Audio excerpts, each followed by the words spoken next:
दिवसेंदिवस बिबट्यांचे हल्ले होत आहेत, शासनाकडनं प्रभावी उपाययोजना होत नाही, काय सांगाल आपण? नाही, मुळात हा जो प्रश्न आहे दिवसेंदिवस गंभीर होत चाललेला आहे.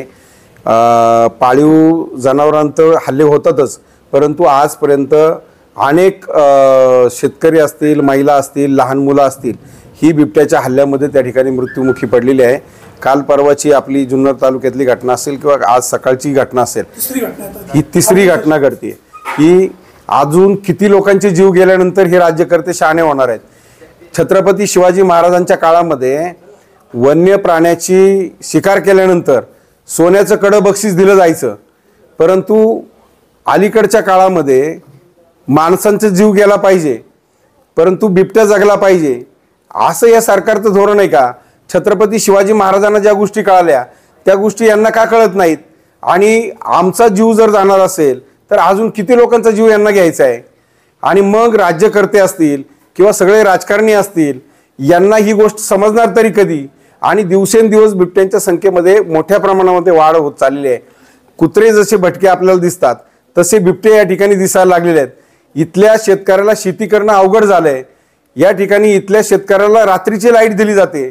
तसं पाहिलं तर बिबट्या प्रवण क्षेत्र म्हणून हे 4 तालुके या ठिकाणी घोषित केलेले आहे. मी बिबट्याच्या संदर्भामध्ये पहिला प्रांत कार्यालयावर त्या ठिकाणी मोर्चा काढला. त्याही ठिकाणी आम्ही ज्या मागण्या केल्या त्या संदर्भामध्ये अद्यापपर्यंत कुठलीही कार्यवाही झालेली नाही. खरं पाहिलं तर जो कायदा आहे केंद्राचा, त्या कायद्यामध्ये खऱ्या अर्थानं दुरुस्ती होणं गरजेचं आहे. आणि राज्यकर्त्यांनी आणि सगळ्या राजकारण्यांनी, सगळ्या संघटनांनी एक माणुसकीच्या भावनेनं एकत्र येऊन हा लढा व्यापक केला पाहिजे आणि राज्यकर्त्यांना या कायद्यामध्ये दुरुस्ती करायला त्या ठिकाणी भाग पाडलं पाहिजे. तरच भविष्य काळामध्ये इथल्या लोकांना इथं जगता येईल, शेतकऱ्यांना शेती करता येईल, नाहीतर दिवसा बाहेर पडणं या ठिकाणी अवघड होईल. समजा राज्यकर्ते ऐकत नसतील, कायदा संसदेत होत नसेल तर रिट पिटिशन सुप्रीम कोर्टात अथवा हायकोर्टामध्ये रिट पिटिशन केलं पाहिजे सरकारच्या विरोधात. तिथून काहीतरी होऊ शकतं असं माझं मत आहे. आणि ते आम्ही आता पुढच्या महिन्यामध्ये, जून महिन्यामध्ये हायकोर्टामध्ये रिट पिटिशन दाखल करणार आहे. बघू त्याचं काय होतं आहे ते. त्याशिवाय सरकार वठणीवर येणार नाही. सरकारच्या अगेन्स्ट आपण जेव्हा कोर्टात जाऊ तेव्हा आपल्याला न्याय मिळू शकतो असं माझं मत आहे. राज्यकर्ते आज निवडणुकीमध्ये मशगूल आहेत. इथं लोकसभेची निवडणूक चालू आहे. लोकसभेचे जे उमेदवार आहेत, अमोल कोल्हे असतील किंवा शिवाजी आढळराव असतील, यांना या गोष्टीबद्दल किती गांभीर्य आहे? किती वेळा आम्ही मतदान करायचं यांना? त्यांनाही 15 वर्ष संधी दिली, यांनाही 5 वर्ष दिली. अरे तुम्ही माणुसकीच्या दृष्टीने या गोष्टीकडे पाहणार आहे की नाही? तुम्ही या गोष्टीच्या बाबतीमध्ये एकत्र येणार आहात की नाही? आणि ह्या प्रश्नाचा निकाल लावणार आहात की नाही? नाहीतर या ठिकाणी जगणं मुश्किल होईल.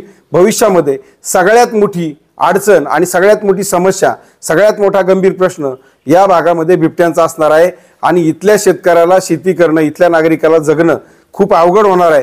त्यामुळं माझं तर मत आहे की याच्यामध्ये कुठल्याही प्रकारचं राजकारण न करता एका चांगल्या भावनेनं सगळ्यांनी एकत्र येऊन या प्रश्नाच्या बाबत व्यापक भूमिका घेतली पाहिजे आणि लवकरात लवकर केंद्र सरकारला कायद्यामध्ये दुरुस्ती करायला भाग पाडलं पाहिजे आणि या बिबट्यांचा बंदोबस्त केला पाहिजे, नाहीतर जगणं अवघड आहे. शाळा बंद पडू शकतात. सकाळीच मुलांनी शाळेत गेलं धरलं. गेले 3 दिवस आपल्या जुन्नर तालुक्यामध्ये ज्या घटना घडल्यात, अत्यंत दुर्दैवी घटना घडल्यात. त्या घटनेमध्ये लेंडेस्थळ असेल, काळवाडी असेल आणि आजची ही घटना म्हणजे पिंपरी पेंढारमधली, म्हणजे आज जर जसे म्हणजे इथून मागे कुत्रे जनावरे नष्ट होत चालली, आता त्यांचा वावर संपला, आता माणसांवर हल्ले करतात. म्हणून आम्ही वन विभाग आणि राज्य सरकारला आम्ही जाहीरपणे सांगू इच्छितो की 8 दिवसामध्ये जर बिबट्यांचा बंदोबस्त झाला नाही तर आम्ही जुन्नर वन विभाग येथे आमरण उपोषण करू. आणि राज्याचे वनमंत्री यांनी सुद्धा या 8 दिवसामध्ये जुन्नर तालुक्यातील बिबट्यांचा बंदोबस्त करण्यासाठी लक्ष घाला.